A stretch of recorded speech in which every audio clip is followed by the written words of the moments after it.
Δεν κάνετε καλά, κυρία. Τον εαυτό σας μόνο καταστρέφετε.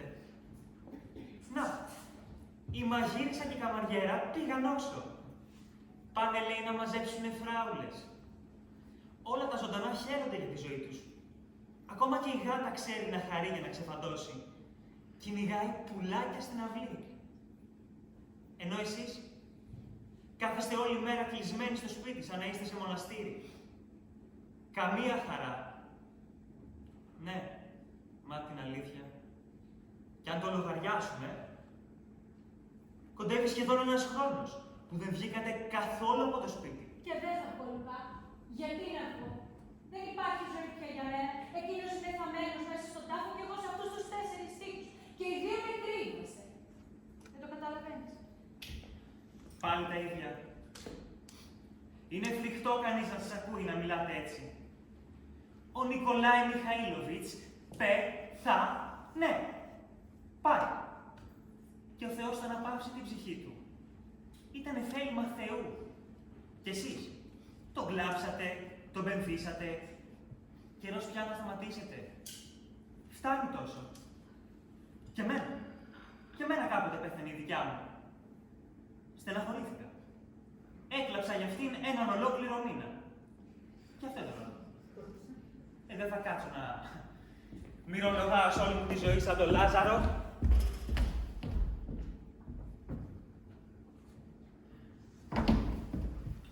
Δεν της άξιζε κιόλας. Καημένη γυναίκα. Όλους τους γείτονες τους ξεχάσατε. Δεν πάτε πουθενά. Δεν δέχεστε κανέναν.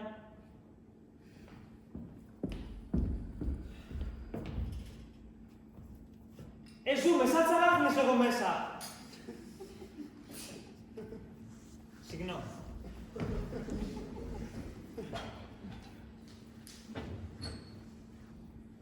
Αλλά δεν βλέπουμε το φως της μέρας. Ακόμα και την καθήλια της στολή τη φάγατε από δίκια. Λες και δεν είμαστε άνθρωποι όπως όλοι. Ενώ η γειτονιά μας είναι γεμάτη αριστοκράτες. Και το Σύνταγμα που στρατοπεδεύει στο Ριβλόφ είναι ένα σωρό αξιωματικούς. Και αυτοί είναι σαν τα λουκουμάκια. Να μην χορταίνεις να τους βλέπεις. Λένε πως στο στρατόνα δεν περνάει Παρασκευή που να μην έχουν χορό. Και η μπάντα παίζει κάθε μέρα μουσική. Κοίτα μου, είστε νέα, γεροί, όμορφοι. Πρέπει να διασκεδάζετε. Ξέρετε, η ομορφιά δεν κρατάει για πάντα. Σε καμιά 10 χρονάκια θα θέλετε με τα χαράς να βγείτε με τους εξωματικούς. Θα τεινόσαστε, θα περνάτε την ουρά σας επαγώνυμα. Θα είναι πια αργά. Σε παρακαλώ πολύ, Λουκά. Μη μου ξαναμιλήσεις για αυτό το ζήτημα. Το ξέρεις πολύ καλά πως από τη μέρα που πέθανε ο Νικολάη Μιχαήλοβιτς, η ζωή έχει τελειώσει πια για μένα. Σου φαίνομαι ζωντανή, σου φαίνομαι μονάχα, δεν είμαι ζωντανή. Ορκίστηκα να μην βγάλω αυτά τα μαύρα ρούχα από πάνω μου μέχρι τη μέρα που θα πεθάνω. Και το ξέρω και εσύ το ξέρεις, πως ήταν άδικος μαζί μου και σκληρός και με απατούσε κιόλας, το ξέρω. Αλλά εγώ ορκίστηκα να του είμαι πιστή μέχρι τη μέρα που θα πεθάνω. Θα με βλέπει έτσι, ίδια εκεί, στον άλλο κόσμο, όπως με άφησε. Αντί να λέτε αυτά τα λόγια, θα ήταν πολύ καλύτερο να πηγαίνετε μια βόλτα στον κήπο. Ή να ζητήσετε να σας ζέψουν τον Τόμπι. Ή και το γίγαντα, και να πάτε μια βόλτα στους γείτονες. Μα τι πάθατε, κυρία? Για όνομα του Θεού, κυρία, τι πάθατε? Το Τόμπι. Πάντα με τον Τόμπι πήγαινε στο σκορτσάκι και στους Βλάσο. Θυμάσαι τι ωραίος υπέρας που ήτανε. Τι χάρη που είχε η κορμοστασιά του έτσι όπως κρατούσε τα γέμια, τι ωραίος υπέρας ήτανε. Να διατάξεις να δώσουμε διπλή μερίδα σήμερα στον Τόμπι, βρώμη. Μάλιστα, κυρία.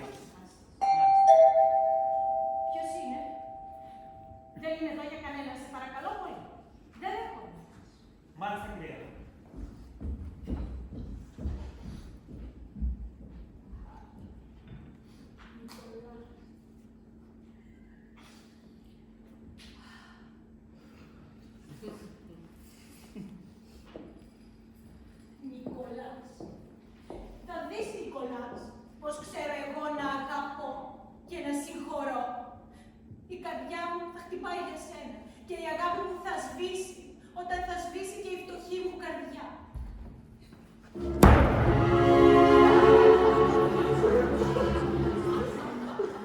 Καλησπέρα.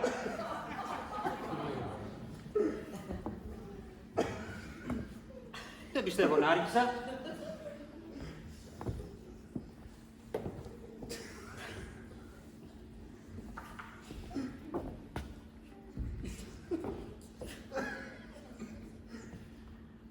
Δεν χρειάζονται συστάσεις. Είμαι ο νεκρός σύζυγος της κυρίας Ποπόβου.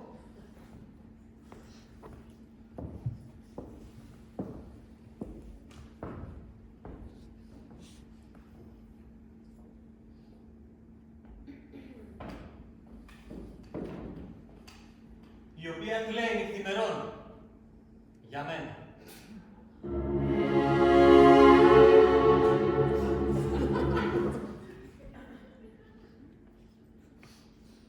Σαν δεν τρέπεσαι. Εμένα, την πιστή σου γυναικούλα, με άφησες κλεισμένη εδώ στους 4 τοίχους, έβαλα λουκέτο στον εαυτό μου. Ενώ εσύ, μπουλουκάκι μου, με απατούσες και μου έκανες και σκηνές. Έλειπες και εβδομάδες ολόκληρες. Κυρία,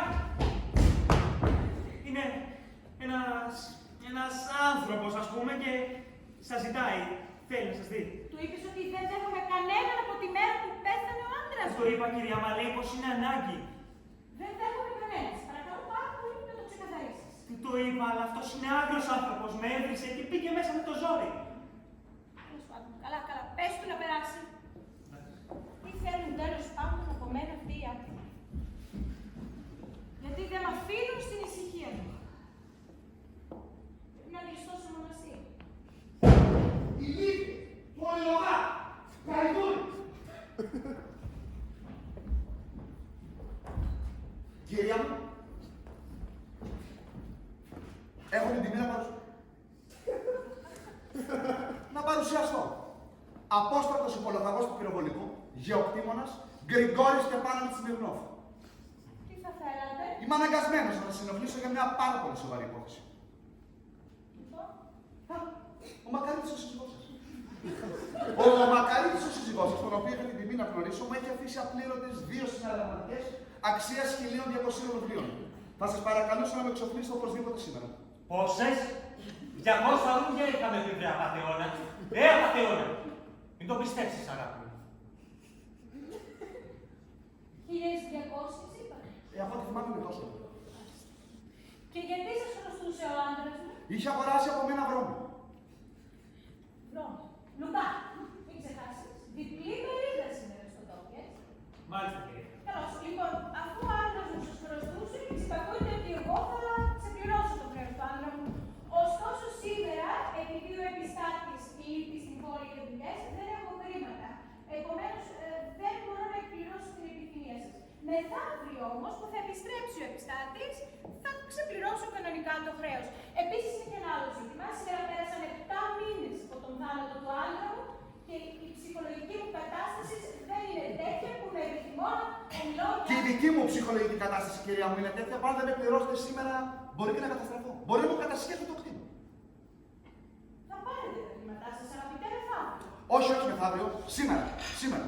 Μα σήμερα δεν έχω. Τι θέλετε να κάνω? Δεν μπορείτε δηλαδή να με πληρώσετε σήμερα. Δεν μπορώ. Είναι η τελευταία σας λέξη. Η τελευταία. Η τελευταία άψογα. Άσε. Μας κάνει την καρδιά του. Το σημειώνουμε αυτό όμως, να ξέρετε. Το ξέρετε, κυρία μου, ποιον συνάντησα προλίγο. Τον ελεγκτή των έμεσων φόρων. Και με το που με βλέπει μου λέει, γιατί κύριε Σμυρνόφ είστε πάλι θυμωμένος. Πώς να μην είμαι θυμωμένος? Πρέπει να πληρώσω, κυρία μου. Χρειάζομαι τα χρήματα. Τι δεν καταλαβαίνετε τέλος πάντων. Έρχομαι εδώ, έχω περάσει από όλους τους δανειστές. Δεν έχει πληρώσει κανείς. Έρχομαι εδώ 70 βέλτια το σπίτι μου. Σας ζητάω να μου δώσετε χρήματα και αντί γι' αυτό με σερβίρετε διάθεση. Πώς να μην θυμώσω? τον αφήσεις να σε ρίξει, αγάπη μου. Έχεις μπροστά σου ένα γυναικά, έναν απατεώνα, έναν αλκοολικό. Δείξου εσύ ποια είσαι. Νομίζω ότι ήμουν ασαφής απέναντί σας. Θα πάρετε τα χρήματά σας μεθαύριο που θα επιστρέψει ο επιστάτης από την πόλη. Και τι στο διάλογο, κύριε μου, χρειάζεται με επιστάτης. Εγώ θέλω τα χρήματά μου να τελειώνουν. Αξιότιμη κύριε, εγώ δεν είμαι συνηθισμένη σε τέτοιες εκφράσεις και σε τέτοιο τόνο ομιλίας. Θα μου επιτρέψετε να αποσυρθώ.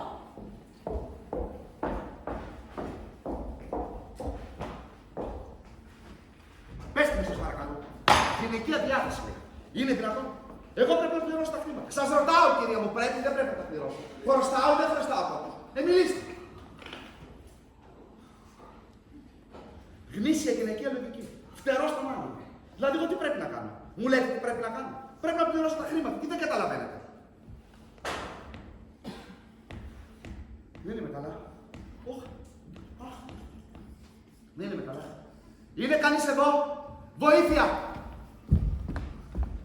Τι θέλετε?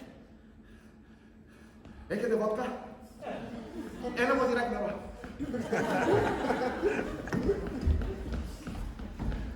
Εγώ πνίγομαι, κυρία μου. Είμαι με τη θηλιά στο λαιμό. Πρέπει να δώσω τα χρήματά μου. Τι δεν καταλαβαίνετε?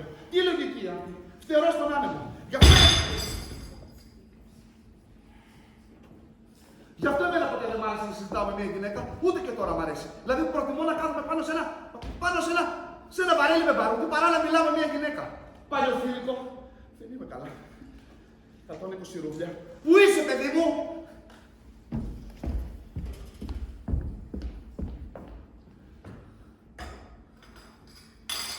Η κυρία μου είναι άρρωστη και δεν θέλει να πει κανέναν. Συγγνώμη. Τι είναι άρρωστη, δηλαδή? Τσακίσου και φύγω. Πότε άρρωστη η κυρία σου? Δεν την πόλη. Είστε άρρωστοι, κυρία μου. Πότε άρρωστοι είστε? Θα είστε άρρωστοι μία εβδομάδα. Θα μείνω κι εγώ εδώ μία εβδομάδα. Θα είστε άρρωστοι ένα χρόνο, κυρία μου. Δεν θα το κουμπίσω ρούχι από εδώ. Αν νομίζετε ότι σας δουλεύω. Σιμεών! Σιμεών! Σκέφτεσαι καλά. Θα μείνω